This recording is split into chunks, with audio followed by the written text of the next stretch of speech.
नमस्कार दोस्तों, मेरे YouTube चैनल में आपका बहुत बहुत स्वागत है। आज के इस वीडियो में हम आपको दत्त गुरु भगवान दत्तात्रेय की कहानी सुना रहे हैं।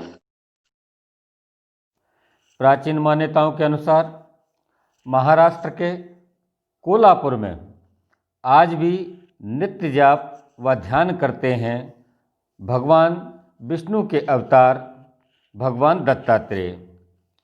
आइए जानते हैं कौन है भगवान दत्तात्रेय और क्या है इनकी महिमा।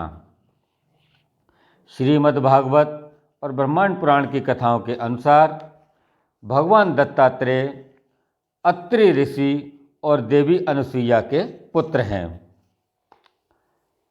देवी अनुसुईया के घर उन्होंने कैसे जन्म लिया, इसके बारे में भी जो कथा प्रचलित है उसके अनुसार एक बार ब्रह्मा, विष्णु और शिव जी ने अपनी अपनी पत्नियों के कहने से देवी अनुसुईया के पतिव्रता होने की परीक्षा ली।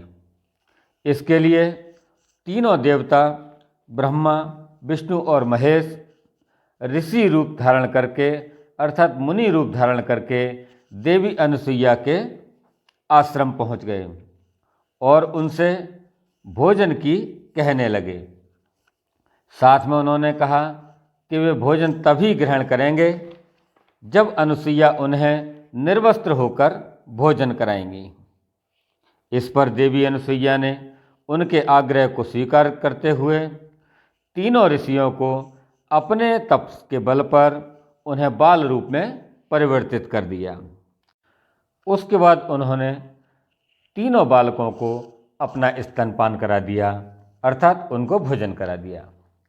इधर तीनों देवियों को जब यह पता चला तो तीनों देवियां उनको ढूंढते ढूंढते वे देवी अनुसुईया की कुटिया में पहुंच गईं। तो तीनों को बाल रूप में देखकर वे दंग रह गईं और उन्हें अपनी गलती का एहसास हो गया। उन्होंने देवी अनुसुईया से उनके पतियों को वापस उसी रूप में परिवर्तित करने की प्रार्थना की और उनसे क्षमा मांगी। इस पर देवी अनुसुईया ने तीनों देवियों को क्षमा करते हुए उनके पति ब्रह्मा, विष्णु और महेश को फिर से उसी रूप में परिवर्तित कर दिया। देवी अनुसुईया के पतिव्रत धर्म से प्रसन्न होकर तीनों देवताओं ने उनसे वर मांगने को कहा। तब माता अनुसुईया ने तीनों देवों को पुत्र के रूप में देखने की इच्छा जताई। तब तीनों देवों ने उनके घर पुत्र रूप में जन्म लेने का वचन दिया। इसी क्रम में ब्रह्मा जी ने चंद्रमा रूप में, शिव जी ने ऋषि दुर्वासा जी के रूप में और विष्णु जी ने दत्तात्रेय के रूप में उनके घर में जन्म लिया। इसीलिए दत्तात्रेय को भगवान विष्णु का अंशावतार माना जाता है। एक बार चंद्रमा और दुर्वासा ऋषि जब तप करने के लिए चले गए तो उन्होंने अपनी सारी शक्तियाँ और तेज भगवान दत्तात्रेय को दे दिया और भगवान दत्तात्रेय में ये तीनों शक्तियाँ समाहित हो गईं। ऐसा माना जाता है कि भगवान कोल्हापुर में बसते हैं और काशी में स्नान ध्यान करते हैं।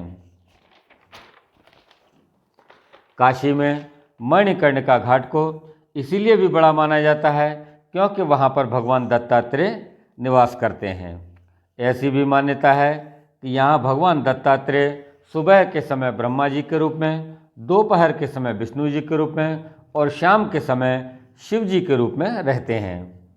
भगवान दत्तात्रेय के साथ एक गाय और 4 कुत्ते हमेशा साथ रहते हैं।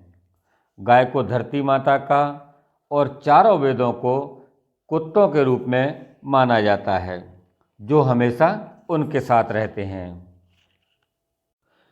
गुरुवार और पूर्णमासी के दिन भगवान दत्तात्रेय की पूजा का विशेष महत्व है।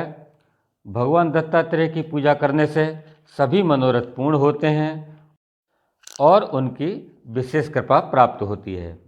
भगवान दत्तात्रेय के 24 गुरु हैं जो पृथ्वी, पतंगा, पिंगला, वैश्या, कबूतर, वायु, हिरन, समुद्र, हाथी, आकाश, जल, मधुमक्खी, मछली, कुरर पक्षी, आग, बालक, चंद्रमा, कुमारी कन्या, तीर बनाने वाला, सांप, मकड़ी, भृंगी कीड़ा, अजगर, भौरा इत्यादि नाम हैं उनके।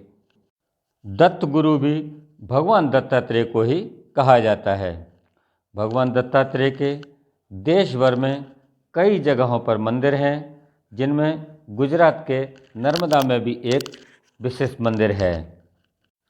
इंदौर का दत्त मंदिर भी भगवान दत्तात्रेय को समर्पित है, जो कि लाखों श्रद्धालुओं की आस्था का प्रतीक है। बोलो दत्तात्रेय भगवान की जय। तो दोस्तों, यह थी भगवान दत्तात्रेय की कहानी। आपको कैसी लगी हमारी यह कहानी? आप हमें कमेंट बॉक्स में जाकर अवश्य लिखें। साथ ही हमारे इस वीडियो को लाइक करें, शेयर करें और हमारे चैनल को सब्सक्राइब अवश्य करें। धन्यवाद। जय श्री कृष्ण।